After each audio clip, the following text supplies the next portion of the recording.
Welcome back to Forbidden Knowledge News. I'm your host, Chris Matthew. Tonight, my guest is Simon Siddol. Before I bring him on, I have to thank our sponsors, CuriosityStream, which is the award-winning destination for documentary series and features.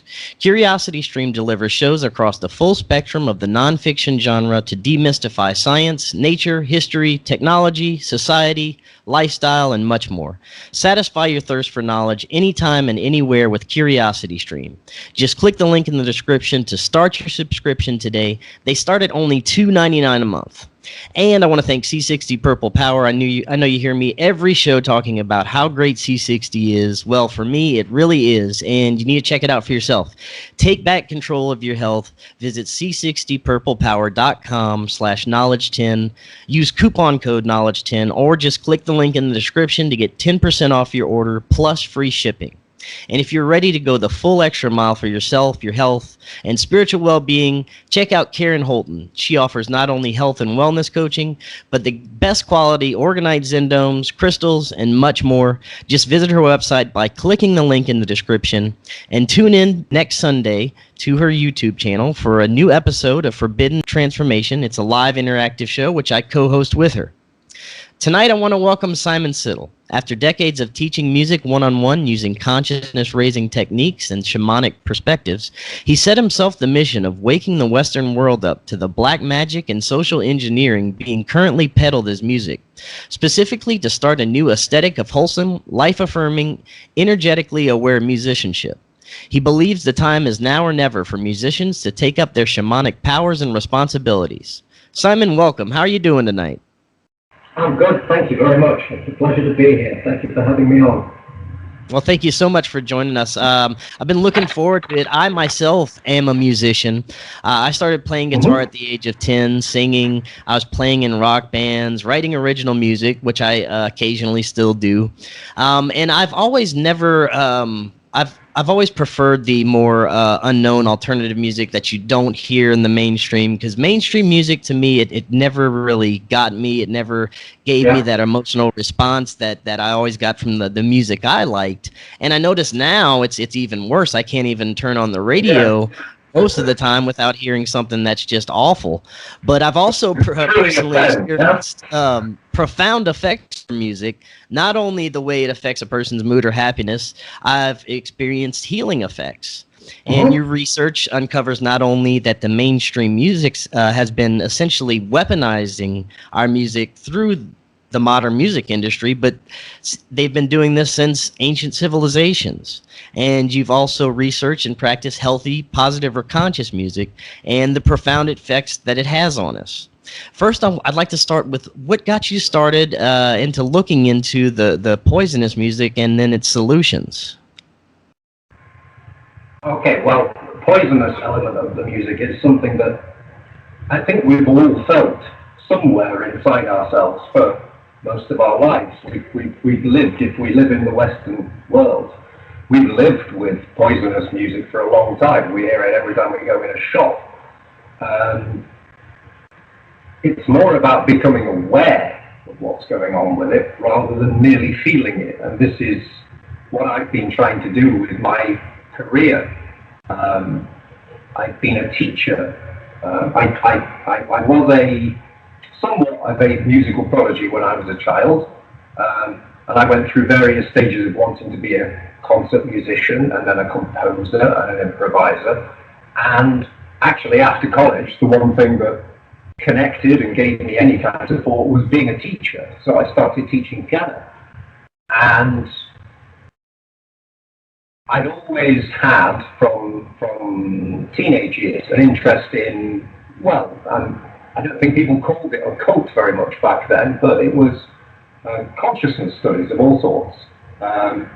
And I was always interested in the music that did actually really affect you that way. I remember the very first time I heard tube and throat singing. Have you ever heard tube and throat singing? I've heard of it, yes, I have. To hear it live is to have your brain waves altered almost instantaneously. So experiences like that and experiences of hearing music in churches with, beautiful proportions built into the distances of the walls to produce harmony. Things like this can sensitize us to a degree inside music, sensitize us to a level inside music that you are almost never going to get by putting a pair of headphones on and listening to something that's been recorded and crushed down into an MP3.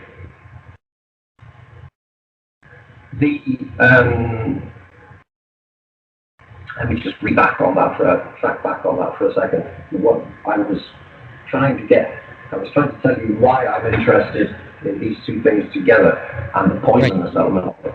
The poisonous element of it comes because even as a teenager, I was trying to write music that affected people positively. I had a few experiences of it like that, and I got a buzz off it, just knowing that I had this power to be able to just play sounds and to alter people's moods. But then when I got out into the big wide world after university, I noticed that a lot of people actually prefer to listen to music that has energetically kind of degraded or degrading qualities inside it. And living where I did, in the places I did in the north of England, it wasn't difficult to see a parallel between the way people treated music and treated themselves through music like this and the way they treated drugs. People who have been through traumas, for instance, are much more ready to put themselves through drug experiences where they come out the other end of it decidedly unhealthier than they went in. I'm not an anti-drugs crusader at all. I've been a psychonaut in my life, but I also have seen people rip themselves apart looking for a very specific flavor of happiness or bliss or relief that actually ruins the rest of their life while they're doing it. And I've begun to feel music doing the same thing to people.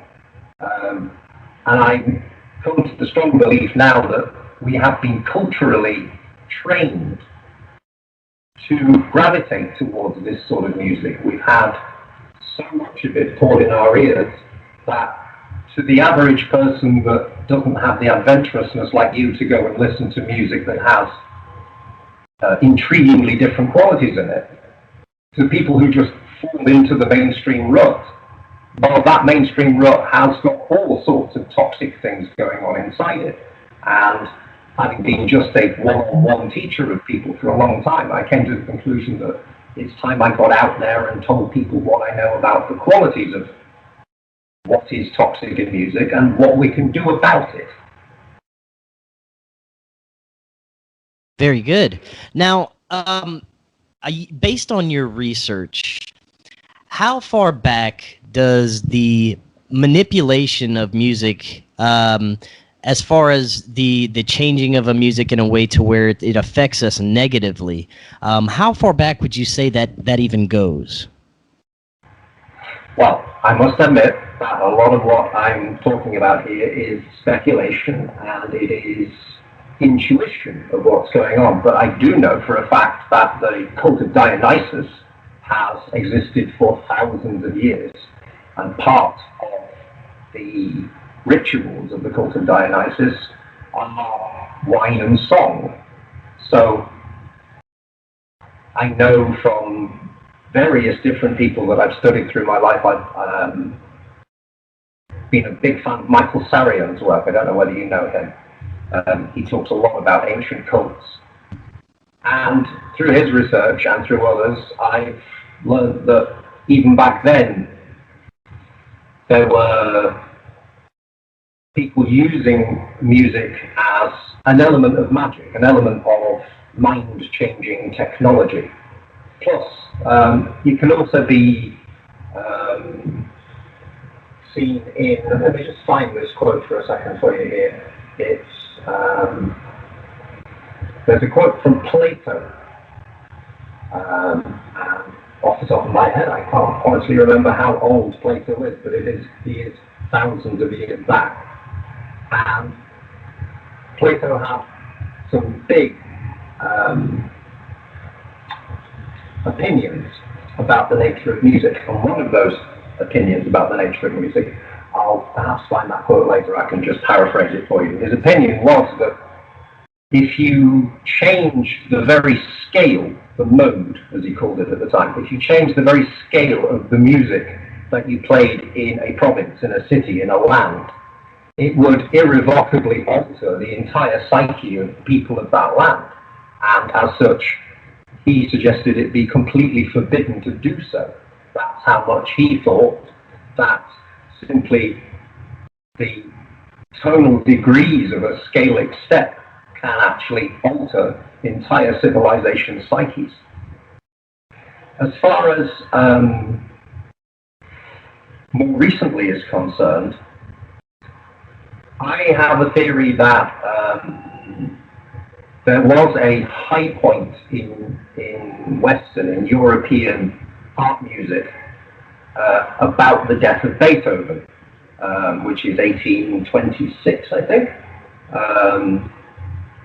where there was an awful lot going on at that time to do with the elevation of man. There were a lot of Apollonian thinkers around. If you know the difference between Dionysian and Apollonian, Apollonian is art and music that seeks to enlighten the mind rather than drive the body. Yeah. Right. I get the feeling from what I've been studying that from that point onwards, which is actually the point where finally classical art musicians were removed around Beethoven's generation, they were removed from the yoke of simply being the servant of an upper class clique. Yeah? And they became their own businessmen. They could, sell their own concerts for the first time. And I have the feeling that that is the moment where the upper classes suddenly realized that they had somewhat, to some degree, lost control of that art-making facility and what it did to their civilization. And they had to start working in other ways to make it, to form it the way that they wanted and not what anybody else wanted. And I think one of the things that they did at this time was to start to thoroughly infiltrate both the press and academia in terms of what was going to be promoted in music and what was going to be left behind. Very interesting. Now, what would you say is a way that they would use to, I guess, essentially poison the music or lower the vibrational frequency of a human through the manipulation of scales in music? How would they go about doing that? Okay, let me try and give you a simple example of it. If you compare most Western music to most Middle Eastern... Sorry, you were breaking up there. Can you repeat that? Yeah. You were breaking up for a second. You can hear me clearly now? Yes. Okay. Just to give you one difference in mode and how it alters things. The difference between most Western scales and Middle Eastern scales is the very first step up from the root note to the second note in the scale. In almost all Western scales, that's a tone. But in almost all Arabic scales, it's either a semitone or a quarter tone or a three-quarter tone, but it's lower than a European would expect. And the very moment that you encounter that inside a scale at the start of a piece, it can radically alter your sense of what the mood of this piece is going to do. Because if your very first step is smaller than you expected, well, that is suggesting to the mind introversion, is it not? Right. It's in the relationships between notes of a scale that give you, if you like, an emotional commentary of where the energies in a piece of music is going. And if that very first step is small and reserved, then it says a lot about what's coming in the rest of the piece of music most of the time, yeah? That's very interesting. Now, moving a little bit further into the modern era, I don't know if your research has delved into some of the culture creation that was going on during the 60s and 70s with LSD and the music industry, how they, were attempting to basically alter the consciousness of the world at the time. Have you done any research into that? I have, absolutely, and that was actually the final straw that broke the camel's back, that made me look at much earlier music to try and find the same kind of influence going on, because as far as my historical understanding of the world goes, population control did not start in the 60s. It started a lot earlier than that, so I don't see any reason why music wouldn't have been a target for such things earlier. I personally feel that the very instigation of the recording industry was, in a way, yes, okay, in other ways it was just technology, but in one way it was a psyop in itself. It was going to turn what had been an ephemeral and passing, and because of those things, cherished art form that you needed a human being in front of you to present to you. It was turning it into a commodity. Now that's a powerful bit of magic going on there. And that was going on in the 20s and the 30s.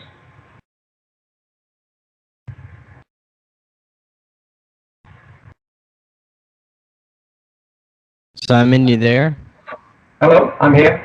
Yeah, you broke up for about a few seconds there. You said in the 20s and 30s, and that's the last I heard. The control was already on its way in the 20s and 30s because, well, how long after the instigation of the recording industry was it populated at the management level by sharks? People who were going to make decisions that were rarely in the favor of the musicians, but in the favor of business, and who does business answer to? If you know your secret societies and your connections in the world, you know that business just doesn't stand by itself just looking for profit. It has deeper motives, and business was there right from the start doing this. Now, what about the integration of LSD and or other psychoactive drugs along with their attempts to infiltrate the music? Well, I personally believe that they were really just looking for a way in the 60s, if you're talking about, and right, yeah, the Californian stuff that went on. I think they were simply looking for a way with the drugs to blow people's minds wide open, so that when they actually programmed them with music, with images, with dance, with whatever else they were throwing at them at the time, it would have much more dramatic and recordable effects than it would if they were simply high on a bit of 60s weed. So they passed it around just to see what would happen. I think they were vastly experimenting at the time because they saw that the mood of the time allowed it, that people wanted that breaking free. The 50s apparently in America was a very kind of strictured place, so when you break out of it, if somebody's there at the door of your club saying, do you want this, it'll help you break out of it more for the music, you're just going to do it. So yeah, I think they were using the drugs merely as a key to open the door. Now, in your email, I'm going to quote what you wrote. You said the music, the manipulation is so old and so deeply ingrained that elements of this pernicious anti-consciousness agenda are now part of the musical DNA of even the most well-meaning and their conscious musicians, who unknowingly pass it on to both their audience and their students. It's like a virus and can't be cured until it's been accurately diagnosed. Could you talk a little bit more about that and kind of expand on that? Okay, well, one element of what I'm talking about there is the very scale that Western music has been ruled by for a little over a century now. I'm talking about this thing called equal temperament. Equal temperament is a practice whereby you decide what the actual pitches of your instrument are going to be by taking an octave, which is in pure physics terms, the simplest change of pitch there is. It's a doubling of frequency or a halving of frequency. So the number 1 doesn't change. Multiplying a frequency by 1 doesn't change it, but multiplying a frequency by 2 does change it, and 2 is the simplest number after 1. So an octave is the primary kind of interval as far as a lot of musicians are concerned, and equal temperament divides that octave perfectly, equally into 12 steps. And this is the practice that the West has been using constantly for a century or more. At least it thinks it's been using. Actually, there are far more approximations and even dodgy misapproximations of it going on than people realize.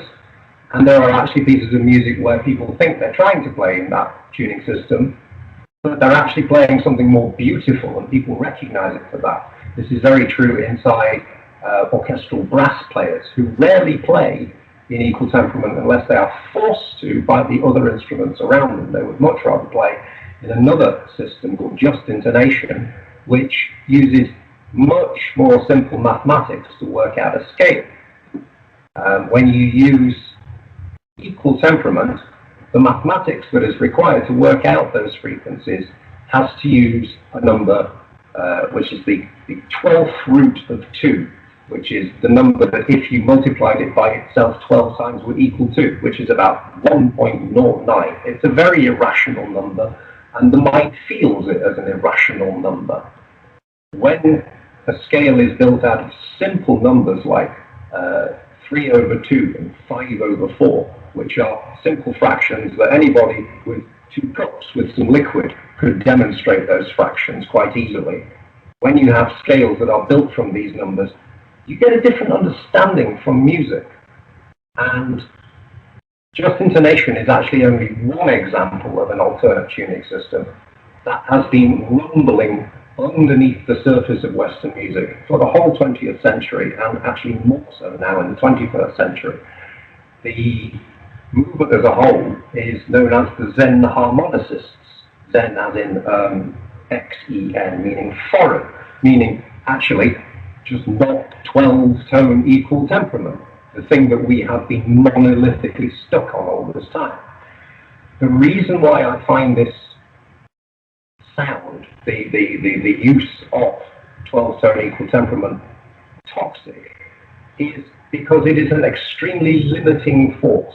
Okay? The reason that we use it is so that notes fit together easily and conveniently in a way where they are kind of in tune, kind of not, but they'll do. Okay? It's a bit like playing Tetris. If Tetris has blocks inside it that are all the same size, even though they're different, amounts of them joined together, they're all made from the same size block in the first place, they will tessellate nicely. That is equal temperament visually presented.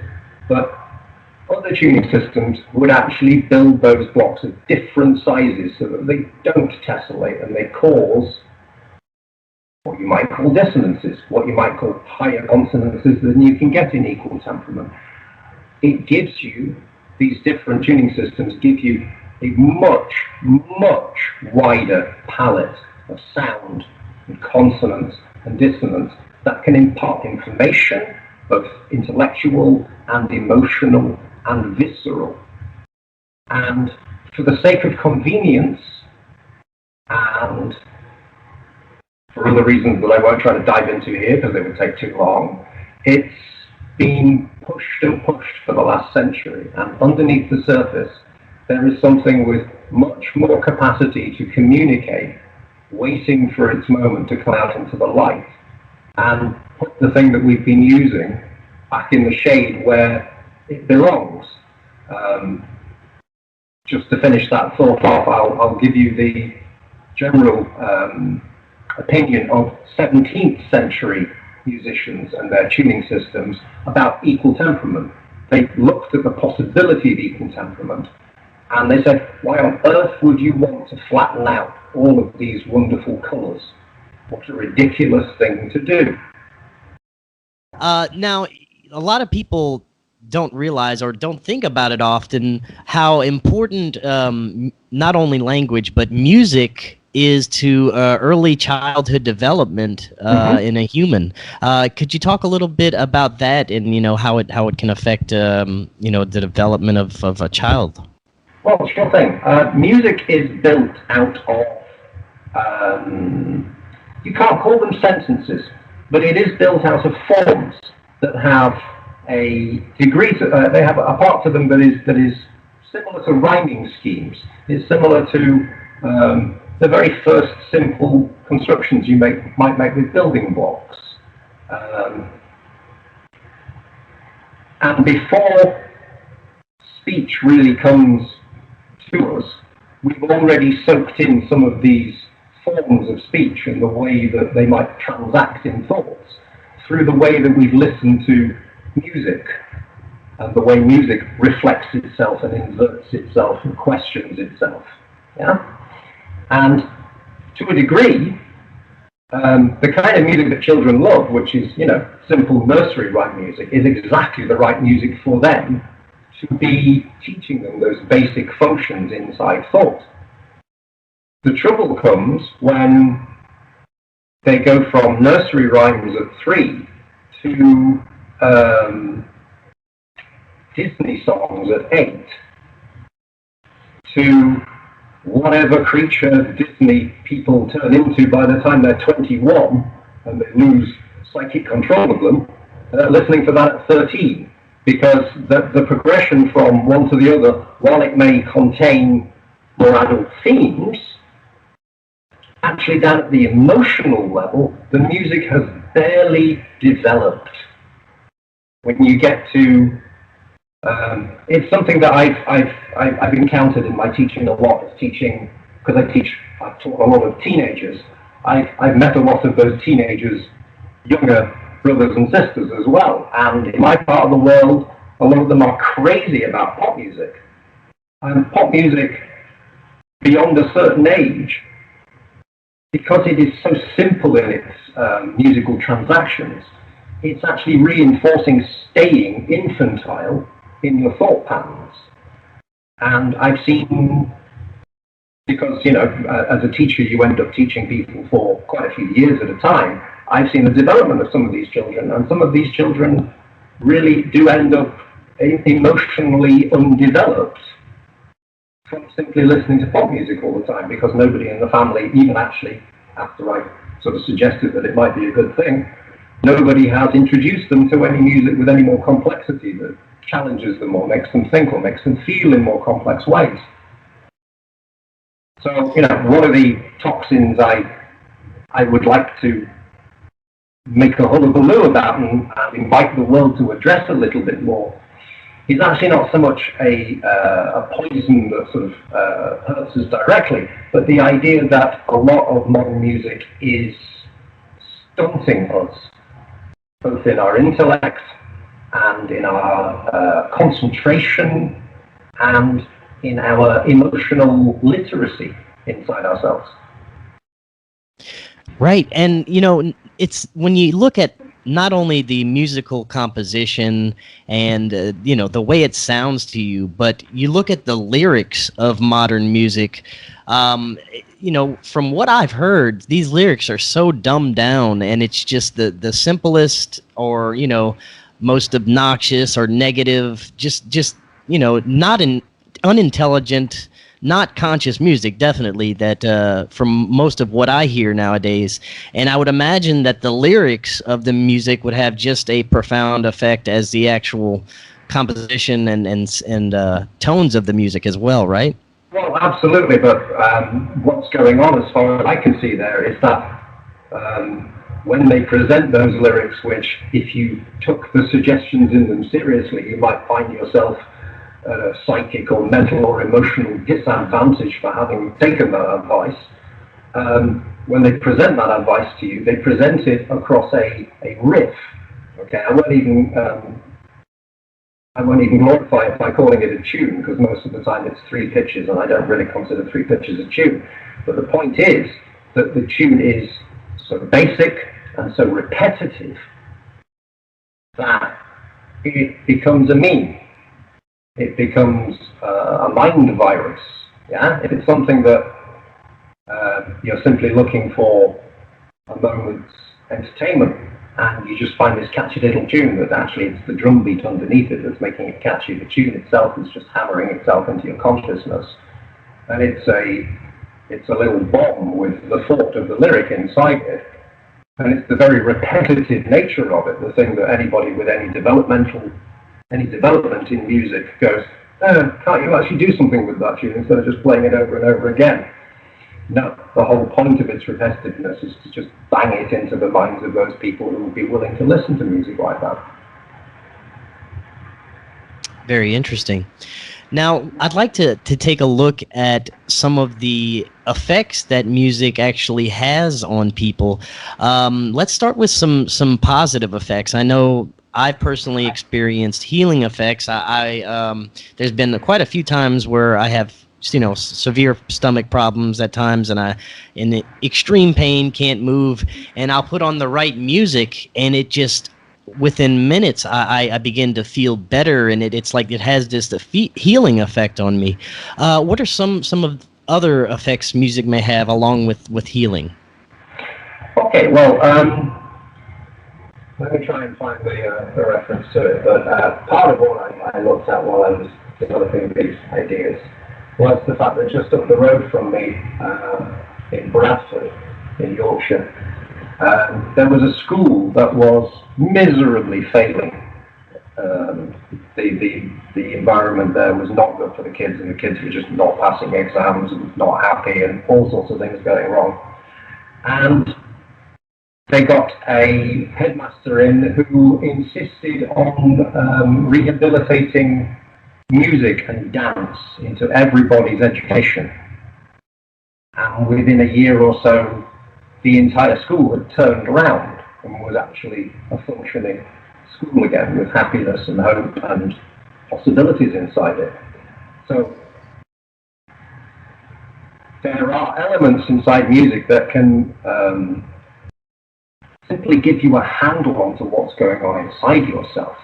And sometimes when you feel things inside yourself and you can't put your finger on them properly, yeah, sometimes, as you say, they appear as pains in your body, don't they? Okay? But sometimes if you can actually put your finger on what it is, the emotional state that's going on and what needs to be processed with it, which music can help you be literate with, then you can discharge those energies, you can alter those energies, because you have a somewhat capable personal technology inside yourself to be able to know what's going on.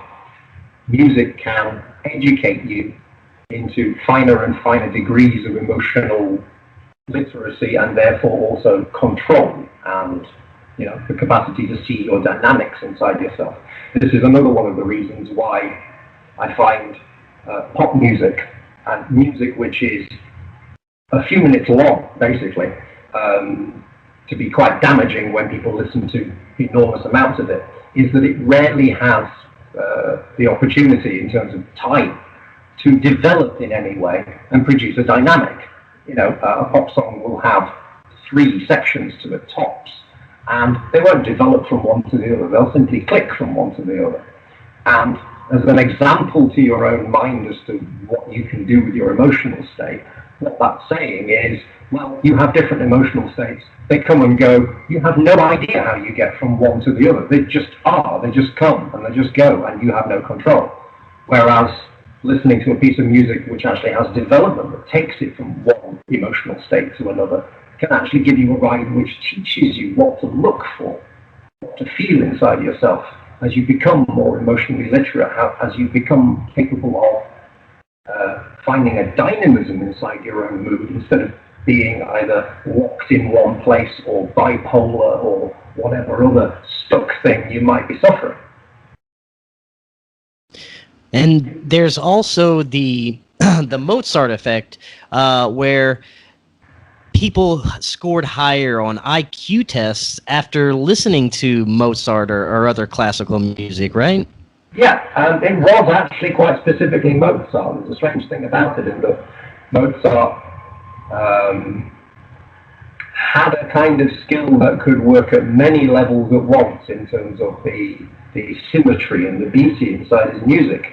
And without people really understanding how he's doing it, because there are very few people in the world that really understand it, it does actually stand out as having those effects of improving your mathematical skill, your spatial reasoning skill, sometimes even your linguistic skills and your emotional regulation skills. It does actually, with Mozart, have a bit of a sharp point on the graph. There are other composers around that have some of that effect, but particularly he's, or some of his late music, is very powerful at doing that. And it just occurred to me a few years ago that when I was first really looking into, I mean, I already understood some of these effects, but I'd never seen anybody else talk about them, and that's where I first saw it, was people talking about the Mozart effect. It made me think, if that is the case, that some composers can have such a pronounced effect, perhaps there are other composers that can have a pronounced effect in the opposite direction too. But yeah, the part of the Mozart effect that interests me most actually is, well, I should put this in two parts. The first part of it that interests me most is the fact that as a piano teacher, I've been able to use it as a justification for charging parents to teach their children music, which otherwise they would think of as a somewhat unimportant skill in their lives. But when they learn that it's something that actually puts your maths grades up, suddenly it has a kind of value to it. So that's one aspect of the Mozart effect. But the one that interests me more so is its capacity to teach a human being to be able to balance themselves, which, from my experience, is the very opposite of what quite a lot of modern and especially popular music is doing to people. It's teaching people how to lose the balance in themselves, or to unlearn how to even keep the balance in themselves. Very interesting. Do you think that music could possibly have the power to affect us biologically or heal us in a way? I'm fairly certain of the fact. I personally have a view of what the body is and how the body functions that is quite holographic. So I don't make much distinction between the physical manifestation of problems or healings in the body and the energy field that might come from holding certain emotions or attitudes. Yeah, to me, they are the chicken and the egg, really. So as far as I'm concerned, music is an interface into that. It's a way of altering the psyche on one level, and if you do it successfully enough and completely enough, that altering on that one level can then go out like a chain of events to alter other levels of your being. Now let's talk about some of the negative effects music might have. I know for me, whenever I hear some of the modern music that I'm not too fond of, it'll put me in a bad mood, and I just don't want to be around it. I don't want to hear it. It's unpleasant for me, even though for some reason most of the people around me are enjoying it. You know, I don't get the same effect for some reason. But talk about some negative effects that music can have. It's an interesting thing you've got up there. You're talking about your own experiences of, feeling a piece of music and going, about it, while everybody else is saying, what's your problem? What's your problem? Yeah. I'd like to ask you a pointed question about that. What do you think it is inside that piece of music that the most deepest level you can conceive it? What was it that offended you about it? Well, for me, I'm used to more complex music. The simple, repetitive music that's just been kind of worn out over the past few decades. It's just, it sounds all the same to me, and it doesn't do anything for me on a spiritual level, on an intellectual level, and I don't get any emotional response from it. Okay, so no, your first word you chose was spiritual, though. Okay, you said it doesn't give you something, and then on a spiritual level. So what is missing from the music?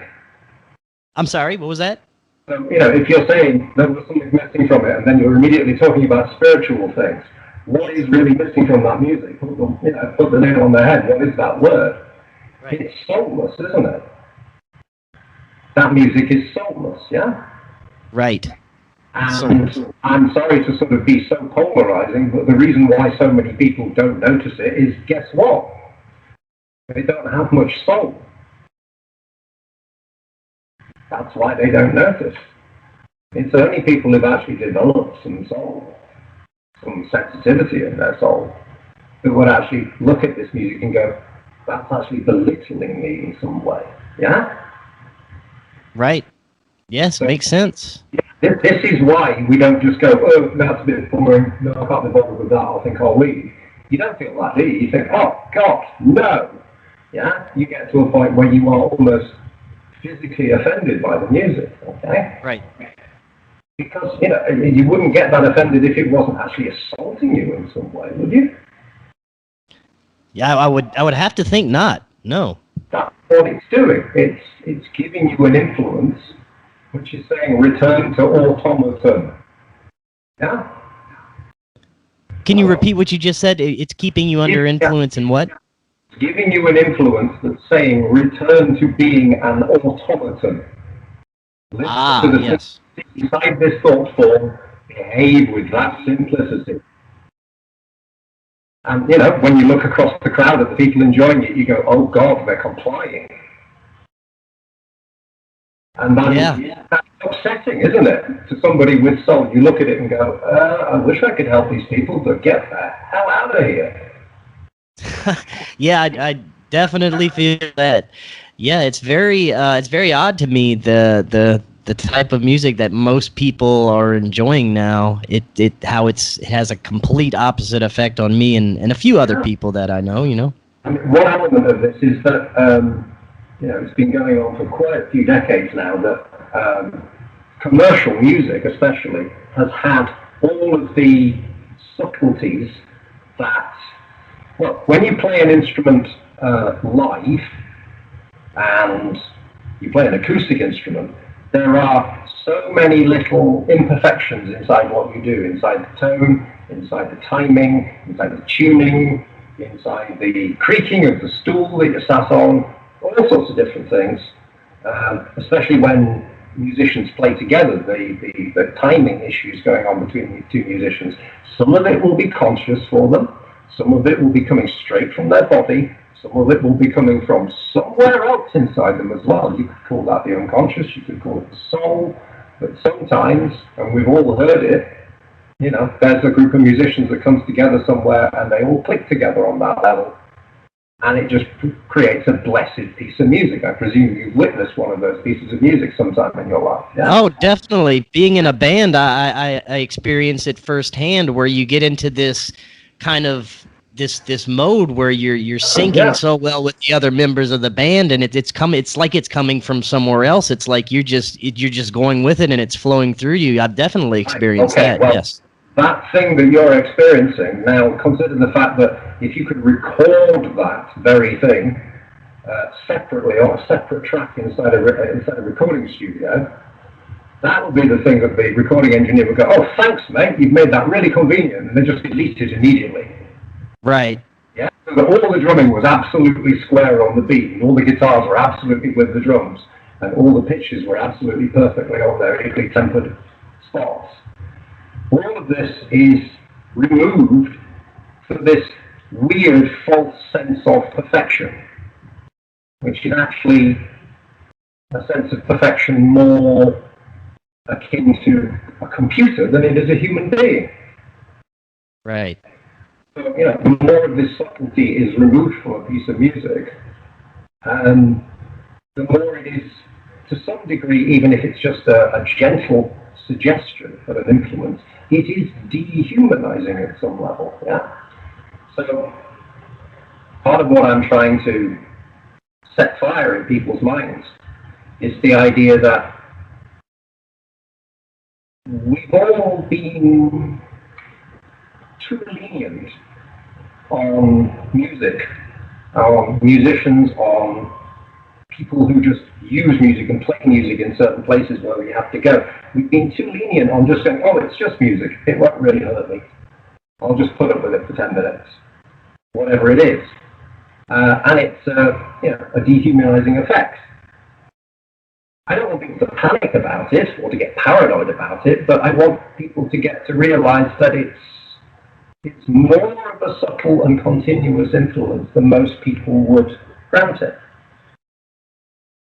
And that if you want to be a person that has a functioning higher conscious, an emotional balance that can bring you to that place, an understanding of your place in the world as actually somebody who can move forward and lead rather than be a victim, you have to be careful about your diet of music, because your diet of music could actually introduce emotional states that would completely throw you from those goals. And sometimes we have just sort of habitual tastes. Sometimes we have moments where we're just not conscious about it and we just put up with it because we're with somebody else playing it. Sometimes we have cravings that are actually to do with the lower parts of our body that just want to listen to certain kinds of music. Yeah. If we are trying to be more conscious beings, we have to treat those cravings a little bit like somebody trying to come out of a drug addiction by using consciousness and meditation and healing techniques and things. The body still once in a while goes, oh, it'd be nice to have some skag tonight, wouldn't it? It'd be really nice. And you have to go, well, yeah, body, okay, I recognize that feeling in you, but I don't have to follow you at all, yeah? I think a lot of Western people actually suffer from a little bit of that going on in their music listening habits, that they are, without them realizing it, bringing themselves down to some degree, whether it be a loss of intellectual capacity or a downing of mood or a dropping of energy. I'm putting myself out into the world to ask people to become more conscious of this, because I think, well, I know that we're in an age of revealing right now, aren't we? There's things being revealed every single day of our lives, and one of those things that I would like more revealed is the West's unconscious habitual use of music. Yes, I think that's extremely important. I think a lot more people need to kind of open up their eyes to the detrimental effects of some of the modern music that's out there right now. And I mean, if you look at the artists behind it and some of the things that are coming to light right now with, supposed satanic practices and all these things that are coming to light, it makes it even more, of a priority to try and change things around. And it makes me sad for music because, growing up, I used to listen to a lot more different types of music than I do now, because it's harder for me to find good music or musical artists now.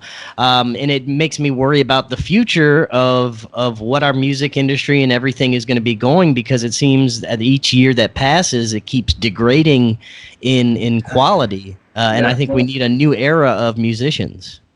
Well, one of the things that I saw happening in terms of the degradation of music, you talk about not being able to find that music nowadays, yeah? Right. It's just a needle in a haystack, yeah? That's because, as far as I can see, that sometime in the past 30 years, the technology for making music has, making it to the point where it is a streamable product or a CD or whatever it might be. Yeah, the technology for doing that has come down in price and been systematized so well that the average musician can now afford to do that for themselves. So you would think that would actually provide a sort of great degree of freedom, where people are stepped away from the record companies and they can suddenly do what they want. And they've got the capacity to work on it by themselves and publish it by themselves. But what I find is that the very nature of the way that they are doing that music, the way they are producing that music, it's through machines And a lot of the time through machines where they are really not interacting with those machines in much of a complex and subtle way. You know, I have a simple way of detecting whether somebody is really a musician or not, or whether they're just a DJ. Okay, now I'm not saying that a DJ is something worse than a musician. I'm just saying there is a line somewhere, and that line for me is that if you are on stage playing music and somebody comes back round behind you with a rubber mallet and conks you on the back of the head, and it takes people more than 3 seconds to notice that somebody has knocked you out, you weren't actually being a musician, you were being a DJ. Because music is something that, even though we're so used to records and CDs and MP3s, it is an immediate thing. Yeah? And if a moment has passed and you were unconscious and out of control in that moment, that's sounding music. That's what real music is. That's what music that's communicating some heart and some soul. It would be unmissable, wouldn't it? Right. So I find that many, many people have sort of taken the bait of going, right, I can be creative now. And then what they're doing is essentially colouring in a book that somebody has handed them. By the way that they are... You broke up there for a couple of minutes. I find that people who have this technology are using it like people who are just colouring in a book that somebody else drew the drawings in. Yeah? You know, for instance, one of the things I notice from many people is that when they first pick up a digital audio workstation like Ableton Live or something like that, yeah? It will actually take them months before they even notice that they can change the tempo controller and the time signature controller. You know, I've known people that have never actually moved the time signature controller on their digital audio workstation since they installed it 5 years ago. It's been in 4.4 that whole time. And that's the machine's decision. It's never been your nervous system's decision in that moment. So this is what these machines are doing to us, is they are sort of feeding us in and going, how would you like to interact with our matrix today? Not, what can I do to try and record the majesty and the beauty that's going to come through your soul today? Yeah, that's a very good way to look at it. Definitely. Now, for the last few minutes that we have, let's talk about how people can consume or even create a healthy music diet. Okay. Well, I wrote a course recently. It's not quite ready to present yet because my website is not ready to actually go online yet, but I've been writing a course called Poisonous Music, how to spot it and how to neutralize it for your own benefit and the good of all. And it's an attempt to, it's not just a book, it's a set of exercises, a complex and long set of exercises that will take you 2 or 3 months at least to complete. But it's an attempt to, first of all,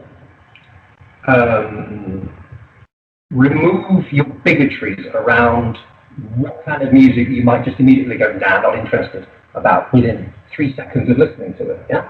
Because many people get stuck in certain music ruts because they actually get addicted to the little energetic hit that they get from that kind of music. Okay? A very, very obvious example of this is people who listen to high-energy dance music all day, and the fact that if you try and play them something really calm and slow and lyrical at the wrong time, they won't give it 3 seconds. It's just like, where's my jolt? Where's my jolt? Yeah? So they immediately dismiss it. And the opposite can be true as well. People who use music purely to soothe themselves, they'll hear 3 bass drum beats and switch the thing off. Okay? So there are common, easy, simple to spot bigotries going on in a lot of people. But they're not easy to actually switch off. What you have to do is to realize that there is something inside yourself, a fragment of your own personality, that is behaving a little like an addict might demand a certain drug to do a certain thing, okay? So somebody might get addicted to a barbiturate drug, for instance, because they have an overstressed nervous system and want to just feel numb because it's peaceful. Yeah? There are many, many different emotional hits that you can just get used to topping yourself up with. I mean, for instance, how many people wake up and within 10 minutes of being wide awake, within 10 minutes of waking up, they are wide awake, and yet they'll still just have a cup of coffee with sugar in it, for good measure. Yeah? It just becomes a habit. And because they become habits, they become crutches. They become things that when you don't provide for them inside your psyche, they will behave like petulant children. And they'll go, nah, I don't want that, nah. Okay? And you'll hear that and you'll feel that and you'll behave like that, even though there's another part of you going, I'm actually curious. But you're already bored. Okay? So it's important to realize the possibility that you could have semi-subconscious programs going on in you that prevent you from even giving certain forms of music enough time for you to notice the whole realm that they're trying to speak to you in, okay? There are whole bits of music that have no interest in physically exciting you and making you want to thrash your feet on the floor. But that doesn't make them any less pieces of music. And obviously the opposite is true as well, and in many other, polar opposites like that. It's the first thing you can do is to actually spot that thing inside yourself, is to realize where your own almost instantaneous emotional bigotries can show themselves, okay? I'm not trying to put anybody down by using the word bigotry, I'm just trying to explain it as a way of it being a snap decision that you're not even quite aware of what the emotional content of it was. You just go, no. Yeah? Lots of people have that, and to simply become aware of it is a first step. A second step is to realize that if you provide for this fragment in you that's expecting this jolt from music, from whatever it is, then it calms down and becomes your friend, and you can recognize it and you can talk to it, and further you can actually listen to some other kind of music afterwards and not get the same immediate dismissal sense from your emotional state. Okay? From that point, you can begin to actually notice what music can do for you, rather than this monotone, does it do this particular X thing for me? Because that's my yes or no as to whether I listen to it. Yeah? Once you've stepped off that need for that particular style of music, you'll find simply that, it might have been years since you've actually not had that, and that your mind and your emotional literacy has thoroughly matured in the meanwhile, and you are actually quite hungry for different emotional and intellectual experiences from a piece of music. Very good. Now, could you recommend any modern musical artist that produces, good, positive, conscious music? Well, that's a very tricky thing, because I could inject my own tastes and things into that as to what I think of conscious music and what isn't conscious music. I would prefer to do something slightly other than that, and that is to suggest to people that there is an enormous difference between listening to music that has been recorded into digital systems and then filtered through them and then put on an MP3, and then you're listening to it through the internet and through a pair of headphones or even earbuds, okay? The number of times that the sound has been in some way altered through that process is enough to make whatever was there originally almost disappear, okay?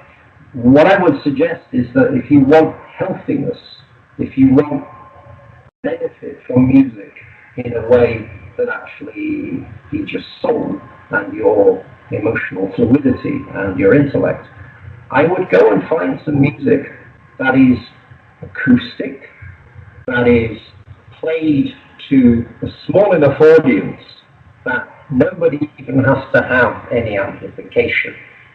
So, modern folk gigs, sometimes, they'll be playing a mandolin and a fiddle, and a mandolin and a fiddle won't really carry very far, so they'll put it through an enormous PA to allow 400 people to listen to it, and that's immediately flattened the experience to some degree.